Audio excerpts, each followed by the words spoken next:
ሰበር መረጃን እነሆኝ። እያንዳንዱ ደቂቃ ይቆጨኛል። ቢል ጌትስ ስለ ጄፈርስ ኤፕስታይን አስደንጋጭ ንግግር አደረጉ።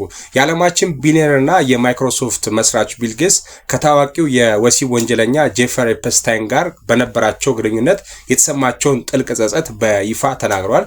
የጌትስ ቃል ለዓለም መነጋገሪያ ሆኗል። በዚህ ሰዓት ቢሊዮነሩ በሰጡት ቃለ መጠየቅ ላይ በኤፕስታይን ጋር ያሳለፉትን ጊዜ እያንዳንዱ ደቂቃ አቆጫለሁ በማለት በከፍተኛ ጸጸት ገልጿል።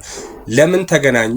ቢል ጌትስ እንደሚሉት ከሆነ ግንኙነታቸው በበጎ አድራጎት ፊላንትሮፒ ስራዎች ላይ ብቻ የተመሰረተና ለጤና ዘርፍ የሚውል የገንዘብ ድጋፍ ለማሰባሰብ ነበር። ነገር ግን ጉዳዩ ከታሰበው ውጪ ሆኖ ስማቸውን ክፉኛ አበላሽቷል። ትልቅ ስህተትም ነበር። ከሱ ጋር መገናኘቴ ለኤፕስታይን ያልተገባ እውቅና ሰጥቶታል ሲል ጌትስ ተናግሯል። ይህ ግንኙነት በወቅቱ የቢል ጌትስን ትዳርም አስከፊ ደረጃ ላይ አድርሶትም ነበር። እንግዲህ ምን እናንተ በዚህ ጉዳይ ምን ይሰማችኋል?